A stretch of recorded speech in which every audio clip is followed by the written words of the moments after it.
నేను అందరినీ ఒకటే మీకు అందరికీ దండం పెట్టి చెప్తున్నా. మీ మీడియా వాళ్ళందరికీ నేను నిజంగా దండం పెట్టి చెప్తున్నాను. నేను నా కొడుకు బూడిద ఎక్కడుందో నాకు కావాలి, లేకపోతే నడి రోడ్డు మీద నేను పెట్రోల్ పోసుకుని చచ్చిపోతా. నాకు ఇంకంతగానే ఏమొద్దు, వీళ్ళ ఆస్తులు వద్దు, వీళ్ళ పొలాలు వద్దు, వీళ్ళ బంగారం వద్దు, నాకు అసలు ఏమీ వద్దు. నా బిడ్డ లేక నేను అల్లాడిపోతున్నా. 2 నెలలు అయింది, నాకేమి ఇచ్చారు? నా కొడుకు మీద ఇంకా ప్రచారాలు చేస్తున్నారు. ఆడు క్రిమినల్ అని అదేని ఇదేని మాట్లాడుతున్నాడు. ఇప్పుడు ఉన్నాడు కంటే నా కొడుకు ఏం క్రిమినల్ కాదు. నా కొడుకు నిజాయితీగానే ఉన్నాడు. ఆ నిజాయితీ నచ్చక ఈ నాగరాజు తీసుకొచ్చి పైన ఎక్కడో పడుకోబెట్టి మేకులు కొట్టి అతి దారుణంగా చంపాడు. దేనికి చంపాడో, ఎందుకు చంపాడో, ఎవడెవడు పాత్ర ఉందో మీ అందరికీ కూడా బాధ్యత ఉంది. తీసుకురావాలి, బయటకు లాగాలి. అంతే. నేను ఇంకేం అడగను మిమ్మల్ని. నాకు చాలా బాధగా ఉంది. నేను ఉంటానో చచ్చిపోతాను నాకు తెలియదు అయ్యా.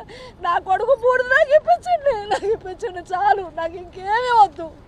ఇలాంటి దుర్మార్గులు అసలు బతకనేకూడదు. ఎంతమంది ఉన్నారో ఇంతవరకు ఎవరెవరు ఉన్నారు? ఒక 5గురినో 4గురినో అరెస్ట్ చేశారు. మిగతా వాళ్ళు ఏరి ప్రతి నా కొడుకు నాకు తెలుసు. వాళ్ళలో నేను అన్నానని కాదయ్యా, నా బాధ మీకు తెలుసుకోవాలి. ఉన్నారుగా పోలీసు వాళ్ళు ఏరి, 4-5గురే వచ్చారే. మిగతా వాళ్ళు ఏరి, నా ఇంటికి వచ్చిన వాళ్ళు ఏరి. నా బిడ్డను తీసుకురమ్మన్నాడికి ఎందుకని మీరు సరైన యాక్షన్ తీసుకోవట్లా? నా బిడ్డను తీసుకురమ్మన్నాడికి సరైన యాక్షన్ లేదు ఆడి మీద. నా బిడ్డను తీసుకొచ్చి, నా ఫోన్ తీసుకొని, నా బిడ్డను తీసుకొచ్చి కొట్టి కొట్టి కొట్టి ఈ స్టేషన్ వాళ్ళు ఆ స్టేషన్ వాళ్ళు కొట్టారు. దానికి కారణం ఏంటో మీరు లాగాలి, బయటికి లాగాలి. ఎందుకో తెలుసా, నేను ఏమీ చేయలేను. అస్మర్థురాలని ఆడదాన్ని ఎక్కడికి వెళ్తాను చెప్పండి?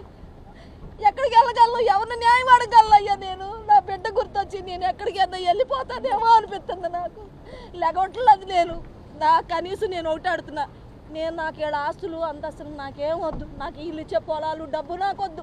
నా పిల్లోడు బూడి తిప్పించండి, నేను కార్యక్రమం చేసుకుంటా. నేను అంతకన్నా ఏం అడగట్లేదు. కానీ దీంట్లో ఉన్నాడు మాత్రం వదిలిపెట్టద్దు. నా పిల్లోడిని చిత్రవత చేసి కొట్టారు. ఎందుకు కొట్టారు ఏంటని కారణాలు లాగండి అయ్యా. ఆడికి సరైన శిక్ష పడాలయ్యా. నాకెవరు ఇవ్వలేదయ్యా. దయచేసి మీరు అలాంటి మాటలు అనమాకండి. మాకెవరు డబ్బులు ఇవ్వలేదు. మా ఓడి అని ఏంటి గ్యారంటీ? ఇంకెంతమందిని చంపాడో మీకు చేత అయితే ఆడ తీసుకురండి. ఆడ నిజాలు తెలవాలి. ఆడు పోలీసోడు కాదు, పెద్ద క్రిమినల్. ఆడు ఇంతకుముందు ఎంతమందిని చంపాడో ఆఖరికి మమ్మల్ని చంపడానికి కూడా ప్రయత్నిస్తున్నారు. ఎవరున్నారు? వీడికి బోర్డు అంత నెట్వర్క్ ఉంది బయట. ఎంతమందిని చంపుతావు? ఎంతమందిని తీసుకొస్తావు? ఎంతమందిని దహనం చేస్తావు? ఏదో పాపం నీకు తగలదా? నీకు, నీ బిడ్డలకు అందరికీ తగులుద్ది. నా పిల్లోడిని ఇలా చేసి బతికుండంగానే మేకులు కొట్టి ఇష్టం వచ్చినట్లు లాఠీలతో కొట్టించి వాళ్ళ అన్నం తింటలా పోలీసు వాళ్ళు పెంట తింటున్నారా? వాళ్ళు తింటుంది అన్నమేగా. ఒక్క బిడ్డను తీసుకొచ్చి మీరు ఏ రకం చేశారంటే దేనికి ఆశపడి చేశారు? ఇలా ఎంతమందిని చేశారు కనపడకుండా? మీరు చేతన ఇది చేసి పెట్టండి అయ్యా. ఐదుగురేనా అందులో? ఉన్నారు పేర్లు. మిగతా వాళ్ళని నేను ఇప్పుడు అరెస్ట్ చేసిన వాళ్ళని కూడా సరిగ్గా చూసే పొజిషన్లో లేను. మాట్లాడి ఇదిలో కూడా లేదు. వణికిపోతాను చేతులు కాదు అయ్యా. దయచేసి చెప్తున్న దాంట్లో ఉన్నారు ప్రతి ఒక్కడు కూడా. నాకు తెలుసు, నేను చూశాను వాళ్ళని. అయ్యా నా కొడుకులు ఒకసారి చూపించండి అయ్యా అన్న. ఉన్నాడమ్మా మేము పంపిస్తామని ఒకడు. మా సీఏ ఊరుకోవట్లేదు, నువ్వు వెళ్ళిపో ముందు బయటకు అని తోసింది ఒకళ్ళు. నేను ఉంటే ఒక్కసారి ఫోన్ చేపించండి అయ్యా, ఒకసారి అది కడ్డీ చూపించండి అయ్యా. నేను ఏడ్చాను మిమ్మల్ని బతిలాడుకొని. మీరంత దారుణం చేసి నా బిడ్డని కొట్టి కొట్టి మేకులు కొట్టి చంపే అంత పరిస్థితికి ఎందుకు వచ్చింది? నా కొడుకు ఏం చేశాడని నాకు కారణం కావాల్సిందే. నాకు కారణం కావాలి. ఇన్నేసి కేసులు పెట్టించుకుని ఊరంతా తిరుగుతున్నాడే, అతనికి మాత్రం సెక్యూరిటీగా ఉండాలి. నా కొడుకు సెక్యూరిటీ అక్కర్లా, మాకు అక్కర్లా. నా బిడ్డను చంపేశారు అయ్యా, అతి దారుణంగా చంపారు. ఎవరెవరు ఎందులో ఉన్నారో, అది ఎందుకు వచ్చిందో, దేని గురించి నువ్వు తీసుకొచ్చావు నా కొడుకుని, మిగతా వాళ్ళు ఎవరున్నారో అది నువ్వు చూసుకో. నాకు మాత్రం చట్టపరంగా న్యాయం కావాలి. నేను ఇంతకన్నా ఏం అడగట్లేదు. ఇవన్నీ ఎందుకు అదో చచ్చిపోయి ఎక్కడో ఉన్నాడు మీద. అమ్మాయి కూడా చెప్పిందిగా మొన్న, రేపు చేస్తే ఊరుకుంటానికి బయట వీళ్ళు కోర్టులో ఎందుకున్నాయి వదిలేయటానికి చేయలేదని చెప్పి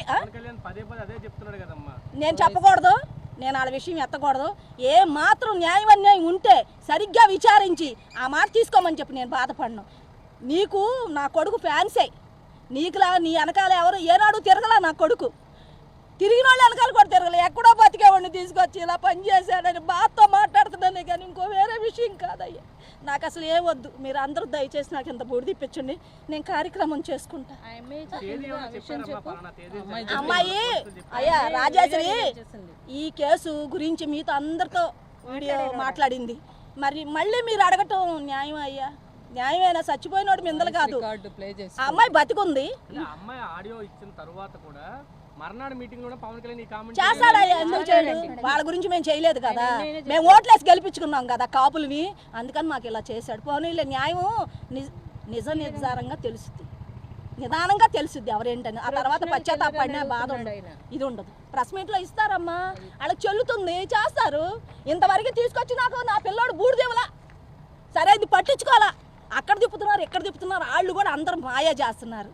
నేను ఎంతమంది ఎవరెన్ని మాయ చేసుకున్నాను, నా పిల్లోడు బూడి తిప్పించు, నేను కార్యక్రమం చేసుకుంటానయ్యా, నేను బతకలేకపోతున్నానయ్యా. నా కొడుకు రోజు నా మొక్క ముందు ఉంటున్నాడు, నేనేం చేయాలయ్యా? నాకు అసలు అర్థం కావట్లేదు.